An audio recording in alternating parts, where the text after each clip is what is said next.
Casey, Grandpa Tech. With this geeky Grandpa talks tech reviews, tech solutions, how to chew tech, and much, much more. Listen, today I want to talk to you about killer robots. Yep, killer robots. They're here. They're being used. What are some of the things and advancements that have happened, and some of the things we got to look out for? So stay tuned. Don't forget to like, share, and subscribe to the channel. I'll be back with you, and I'm going to get into it in just a moment.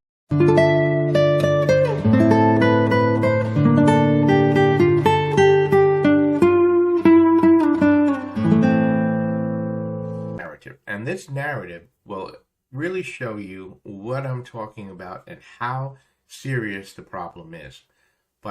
So in order to do that, I'm going to tell you a story. As you probably know, many stores, many warehouses deploy guard dogs. And these guard dogs guard the buildings when no one's there to ensure that robberies and theft doesn't occur. Well, many, many years ago, at one of the major department stores, a man got attacked and knocked out and thrown into one of the stalls in the bathroom. And when he woke up, he came out of the bathroom, and suddenly he discovers that the store is guarded by guard dogs. And he tries to escape. He can't get back into the bathroom because the dogs are chasing him.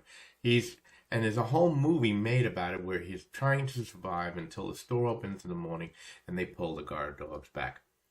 And no matter what he does to try to stop these dogs from attacking him, he gets bitten, he gets torn, he gets hurt, won't stop. Well, that is the scenario that we're talking about today.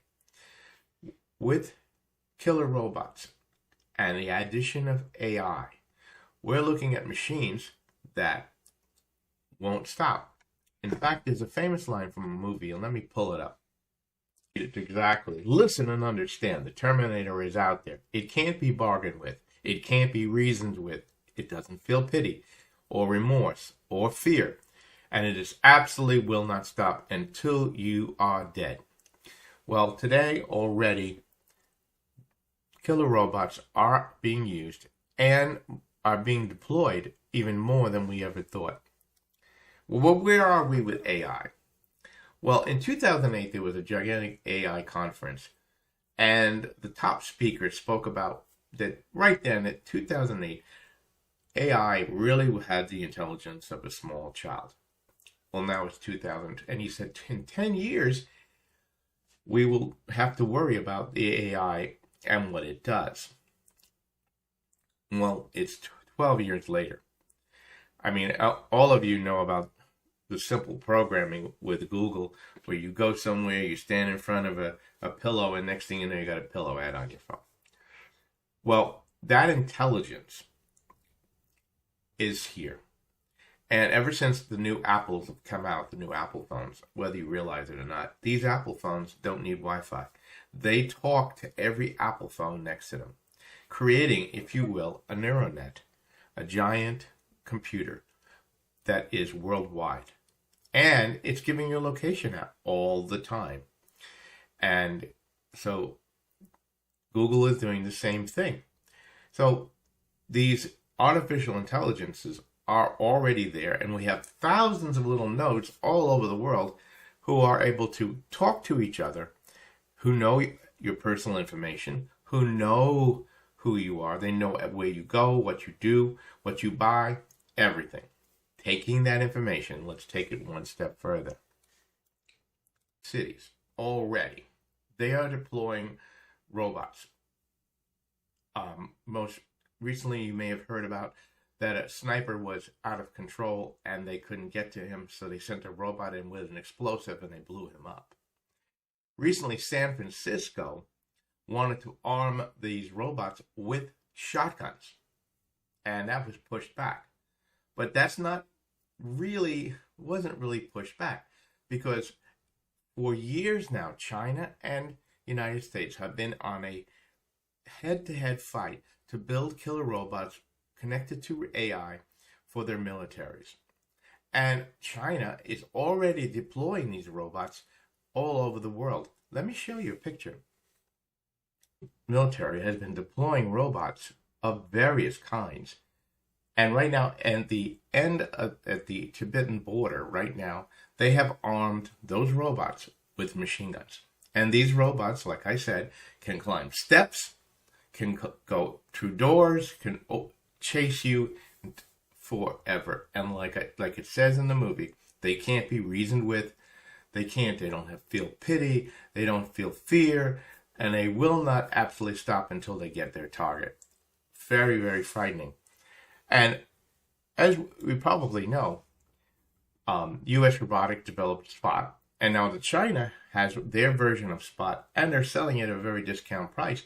And people are buying them up. And they're Wi-Fi controlled.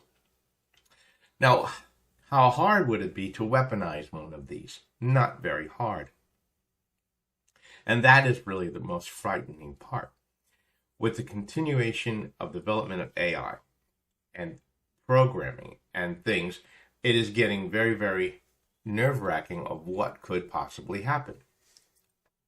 It has already developed unmanned planes that run on AI, that they can tell it to go after anything, and automatically it will chase down and fight like a fighter craft, replacing the pilot. And yes, it can be remote controlled, but in a fighter plane, you need to have the fighter plane pilot to be able to do it automatically. And that already is in existence. The United States already has some stealth bomber technology that already they use that fly the same way. And we've all seen the drones and everything else push back to stop these weaponizing of these robots. And it's mostly from countries who don't have the technology to actually create AI and all of that. And they've actually created little robots that they hand out flyers and say, stop the campaign to build killer robots. But for years now, every military, every organization is building these robots, these machines, and they're making them smarter and smarter and smarter, and eventually they'll be turned over to AI. Wait a minute, they have been turned over to AI, and I'll tell you about that in a second. The European Union is going to deploy about 100 and then many, many more automatic flying drones. And these drones are going to fly over the borders, monitor the situation, and report back. But they are autonomous. They are running on their own. Now, let me give you a scenario. And you're near the border, and you get lost where you're going. And you start heading towards another country's border. And these airborne drones, which are going to be weaponized, are flying around and suddenly spot you. And suddenly now you have 100 drones coming down on your location, identifying you. And they're not being controlled by a person who is flying them. They're being controlled by an AI. And AI will make a determination of what to do with you. And being weaponized, that makes it even more dangerous. You think it's not happening? They're already deploying this starting this year. Starting the new year, 2023, they're going to deploy. Not only that, because the United States and China have been on a fight to create killer robots with AI control, they have decided to build their own.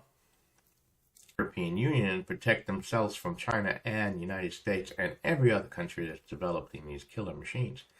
They have decided to fund building terminators.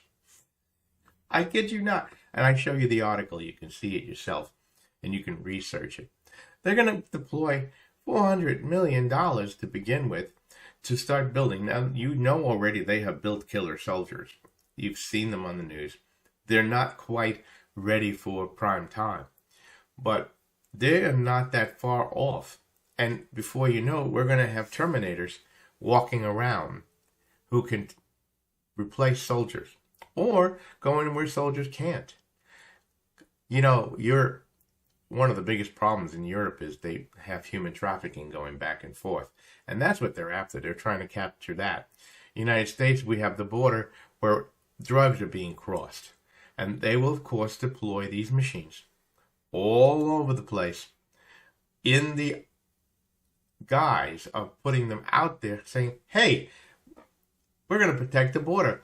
We're going to let the AI control it, and it's going to detect it, and it's going to have a faster response time, and it's going to protect us. Where have we heard that before? None. Good. We are not going to have this go away. Killer robots, the military will always try to weaponize anything, no matter what it is. And in China is one of the biggest deployers of these robots. You go to the airport, they have these robots that were built in the United States. They were designed in the United States that patrol the airports, that patrol places. And they look for fires, and they watch what people are doing. They scan their cell phones, knowing who is in the airport, who is here, who is there. Your information of what you're doing is constantly being recorded. And just imagine if one of these machines walking in the airport, now they decide, we're going to arm it. We're going to put some kind of gun or stun gun or weaponizer or something in there, and suddenly you have 100 of these coming at you, chasing you. Now this, of course, one example, but we talked about the Terminator. It is here. With Star Wars included, where they had robots that were controlled by a central intelligence that were used for armies. Well, we're there right now. It is just a matter of time now where the programmers will design these self-autonomous machines to do things. Initially, of course, they were developed like Elon Musk's robot that is supposed to move at 3 miles an hour and will help you around the house and do dishes and go get groceries. These are fine and these are great. But the temptation to weaponize one of these is unbelievable. And then, of course, if you give the robot the strength, it only takes one hit to take you out. Correct? You don't even need a gun. I mean, everybody's so afraid about having guns in the house and we got to protect people and not let people have guns. The truth of the matter is, if you want to kill somebody, it doesn't take that much. A knife, a rock. Those are the most techniques that were used before guns happened. And now if you have a machine that has 250 pounds of hydraulics use in its arm or claw or whatever you want to call it, it can take you out. So I hope this information has been helpful for you. I'm leaving you the links on a lot of this information, but basically I wanted to talk to you about that it's here. And with China already deploying killer robots in Tibet, with San Francisco and many states wanting to weaponize their police force with these machines, with guns and such like that, to go into situations where a regular police officer couldn't. And if now you add a whole bunch of these with AI control, where they're self-thinking, they look and are able to say, well, we made with AI because, you know, in a situation where there's hostages, we can take the robot will be able to detect which ones are not, which ones are, and it will be able to react faster. That will be the guise that they'll use it under. And then the next thing you know, they'll be deployed. And what frightens me most is not really the government using these robots, but hackers. Hackers who can get in there and change the program, and next thing you know, what do we got? Anyway, I hope this information has been helpful for you. I hope you enjoyed it. Hey, listen, if you like this content, keep coming back. Don't forget to subscribe. Don't forget to hit the like button. Share it if you think your friends will enjoy it. And don't forget that bell. Anyway, listen, you guys have a happy holiday. Until next time, this is Casey from Casey Grandpa Tech Out.